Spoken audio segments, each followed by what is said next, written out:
If you've ever felt stuck between lift heavy and do more cardio, or thought walking only counts if you wear a weighted vest, this one's for you. Today, I'm breaking down muscle, bone, what lifting heavy actually means, why cardio matters, how power keeps you quick and safe, walking neat, and what the best fitness plan looks like for women in midlife. We'll also be talking about the barriers that often stop you from staying consistent, plus some other considerations after 40. No gimmicks, just a real plan you can run with this week.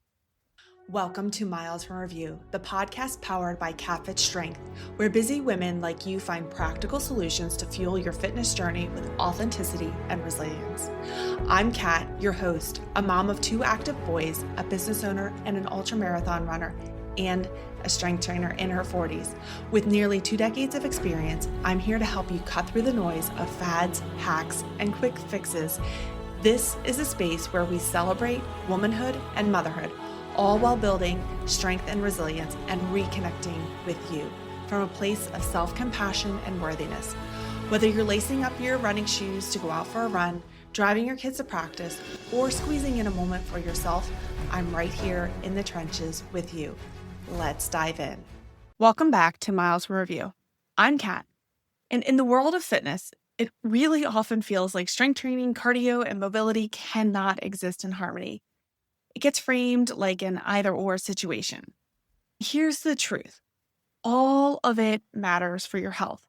And no, you do not have to do it all perfectly. And it can fit into a chaotically filled life. The industry influencers make it feel so cumbersome, like only do zone 2 cardio. If you don't get 10K steps a day, you're failing. Only walk with a weighted vest. And if you pick a weight that's too light, you suddenly feel like a failure. And see, the thing is, all those things can't be farther from the truth. The mindset that actually stops you from taking consistent action. So today we're going to be covering nitty-gritty of strength training, cardio, power, what the acronym NEAT stands for, and also really defining what midlife is and what you need in this time period. Also, there are barriers that we all face as women in this midlife. And if you have any questions, you can always message the podcast. I respond to them directly. All right, let's talk hormones. It's no secret, our hormones are always fluctuating.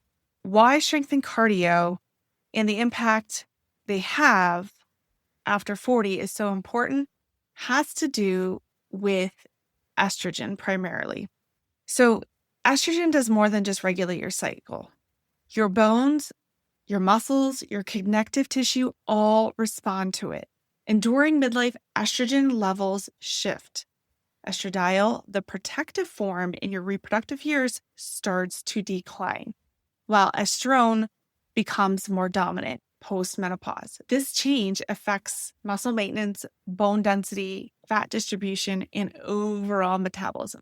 So during perimenopause, estradiol swings and trends downward. So what you tend to feel is it's harder to rebuild muscle and it's easier to lose muscle. Bone loss starts to increase and fat shifts more to the abdomen area, even if your routine has not changed. And I want to stress here, you are not broken. The rules just change.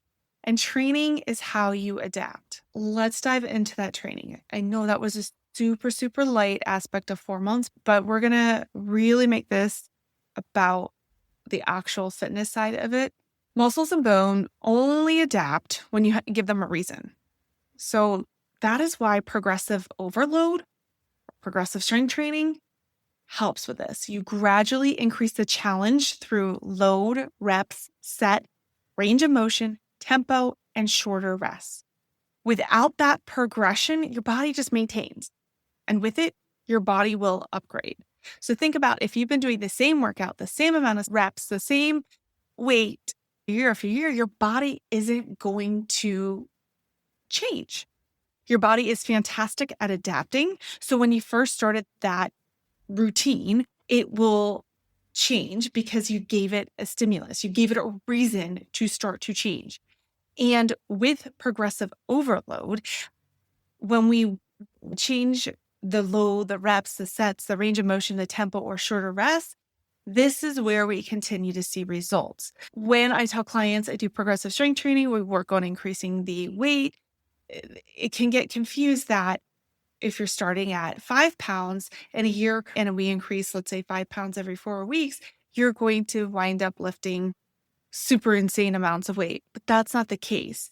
We're focused on, and what I change in my clients' programs at the end of each 4-week cycle is maybe rep range, set, range of motion, the tempo they're lifting, changing with the rest in between sets and exercises. And then the load is maybe how we're carrying the weight. It doesn't mean always increasing the weight. We do increase the weight every 4 weeks, but there are other variabilities that I can change to increase the intensity or the challenge of that strength training program so that the client is going to continue seeing results.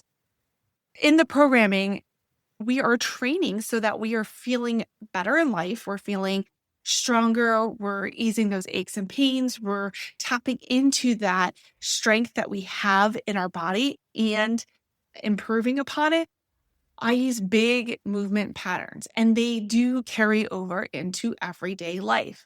When I put together a plan, there are some primary movements. So like a push, we're doing bench press, push-ups, overhead press, and it's focused on postural awareness. We're doing hinges, Romanian deadlift, trap bar deadlift, kettlebell swings, hip thrust, pulls, one arm rows, lat pull downs, assisted pull-ups, carries, grabbing dumbbells or kettlebells, and we are carrying weight as we're walking.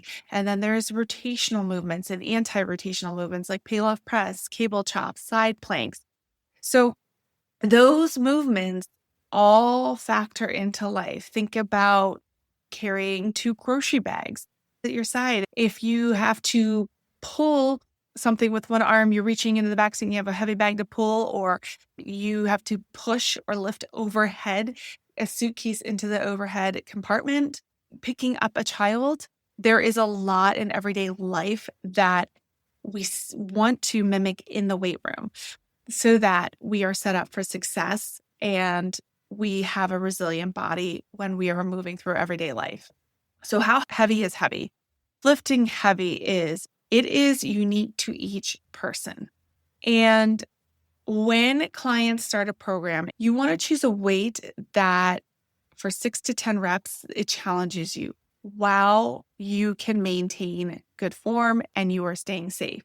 If you can do 5 more easily when you finish a set of 10, then that means you can increase the weight on the next set.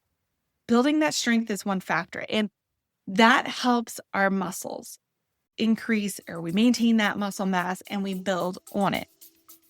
But how do we build bone density? Are you curious about CatFit Strength? Well, CatFit Strength is designed to help you achieve your fitness goals with confidence and clarity. Whether you're a busy mom juggling multiple responsibilities, a woman navigating unique challenges of prenatal, postpartum, or perimenopause, or an athlete looking to enhance your performance, CatFit Strength has you covered. Let's get down to it. CatFit Strength offers personalized programs tailored to your unique needs, goals, and ensuring you get the most out of every workout. Expert guidance provided for you with the understanding of the importance of balancing strength training, cardio, and mobility. Flexible workouts designed to fit into your busy schedule, whether you're at home or at the gym or on the go. So why choose CatFit Strength? I believe in creating sustainable fitness habits that adapt to your lifestyle. I focus on helping you lift effectively, move better, and feel stronger every day. Plus, emphasis is on realistic goal setting, celebrating every win, and helping you stay motivated and inspired.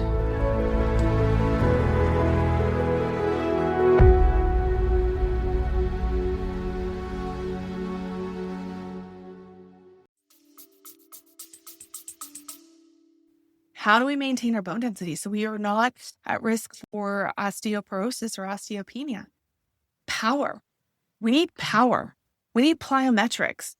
Power is strength expressed quickly. So think about this. If you ever had a kid, primarily a toddler, that just bolts and you have to sprint after them, that is strength expressed quickly. If you start to trip and you try to catch yourself, that is strength expressed quickly. So this is why we need that power and plyometric aspect in our workouts. It does not mean deep box jumps, jumping up on a 36-inch box, or what it can look like is like med ball chest pass, overhead throw, rotational throw.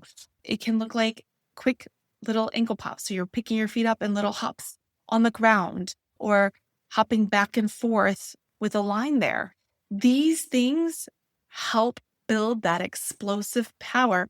They also put load on those bones that is going to help with that resilience in the bone density.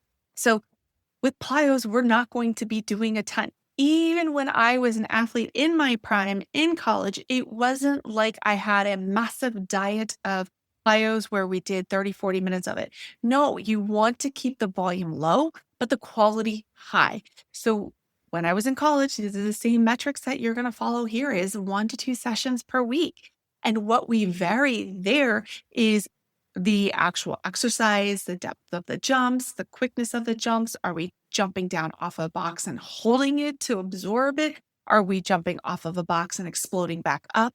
Are we doing little hops off the ground for quick repetition? So there are many different ways to manipulate how we're doing the power and the plyometric in those sessions. Now, if you have osteoporosis, pelvic floor issues, or joint pain, you're going to start in very controlled manner because these are considerations we need to take into. They're not limitations where you won't be able to build that power or plyometric aspect in your programming, but we need to take this into consideration so that we're meeting your body where it's at and elevating it so that we can continue to build on that resiliency.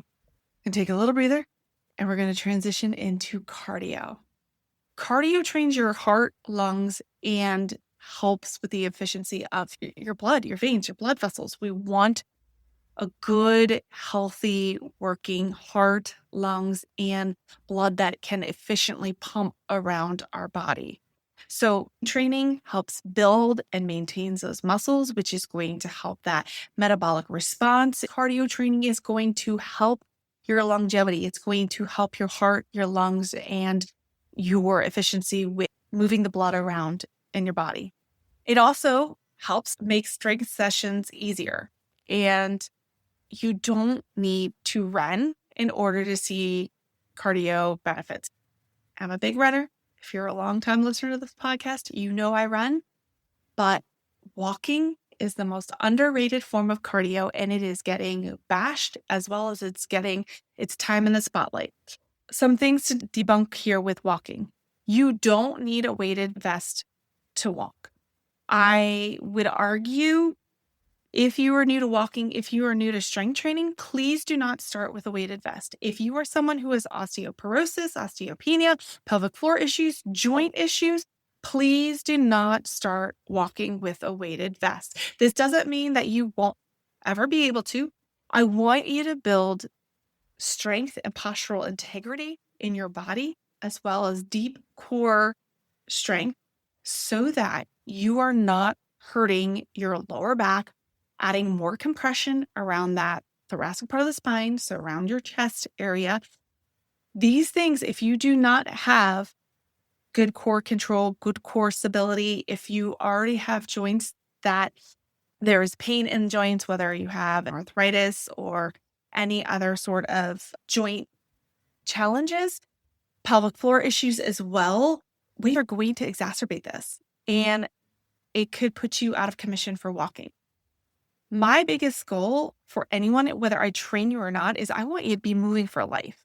I want you to be active and enjoying things. And we need to meet our bodies where they are now and elevate them so that they're getting stronger for tomorrow and the subsequent decades. So ditch the weighted vest. It's not a precursor to being able to go outside and walk. If you've been walking with a weighted vest and it's working for you, fantastic. If you've been strength training for a while and you're just curious if a weighted vest will make a difference, sure, but it's not a requirement. Walking, there's many different variations that you can increase the intensity to help continue to see those quote unquote gains. You can walk at a faster pace. Maybe it's put on some music, preferably. Make sure you're aware of your surroundings. Use one earbud, especially if you're walking on a trail, so you can make sure that you hear people passing or cyclists coming by you. Walk up hills. Hills are a fantastic way to get that heart rate up, as well as challenge your body, your muscles, load the body in a different way. The other way that you can increase the intensity with your walking is having intervals where you walk at a faster pace and then you decrease that to a recovery. So those are a few ways that you can change the variation. Walking at a leisurely pace definitely has its place, but we want to challenge ourselves by walking at a faster pace, picking hills to walk up, and adding little intervals in there so that we're getting the range and working our cardiovascular system. Cycling and spinning is another great form of cardio. It's joint friendly and accessible at home. There are regular spin bikes and then there's the Peloton spin bikes, and do 30 to 45-minute ride. You can do interval rides on them. They do help increase that cardiovascular system. Other options, if you are a swimmer, fantastic form of cardio, rowing, hiking. We want to get this all in. The recommended and evidence-based research is 150 minutes of moderate cardio. So we're getting our heart rate up. You still can talk. Maybe there's some bouts in those intervals where you're not able to talk, but we want about 150 minutes of that cardio specific movement per week. If you don't have any in your week now, don't start next week saying, I'm getting 150 minutes. Start with 30 minutes throughout a 7-day cycle. Build from there and build up to that 150 minute of moderate cardio. Like I said, it's all about meeting yourself where you're at, which is going to help you stay with it longer. So NEAT is the quiet driver here. What is NEAT? NEAT is an acronym that is non-exercise activity thermogenesis. And that refers to everyday movement activities that are not planned, structured workouts. So this is standing, walking, doing chores, fidgeting. This is where the 10K of steps come in. That is a tool, not a rule. And it's the small, consistent movements like 5-minute breaks at work, walking during calls, taking the stairs, and adding a couple 10-minute post-meal walks. It all adds up. When I work with clients, where I like to start with them first is how much are they moving throughout the day? Most of my clients do work a job where they are sedentary. It's a desk job. And I want them to incorporate more breaks in. If I can get them to increase more movement throughout the day, there's going to be better blood flow. They're going to start to reduce some stress if they can step away from work, feel the sun on their face outside, if they can quickly step into the hall. And if there's a stairwell, do a couple up and down the stairs.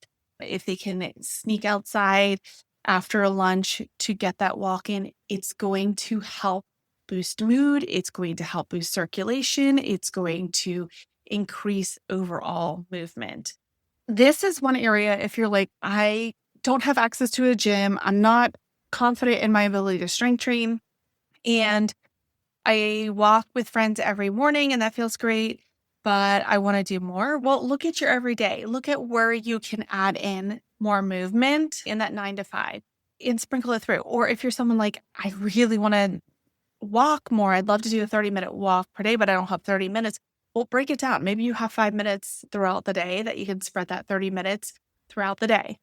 So get creative with it. It's consistency is going to beat perfection any day of the week. Evidence shows us the more consistent you are at showing up at moving your body every day, every week, every month, every year, If you're more consistent at doing half strength training workouts, half cardio workouts, and if you can only get in half workouts every week, but you're getting in 2 to 3 workouts every week, but you're not completing them, that is still going to help you see results. Again, perfection is not needed to see results.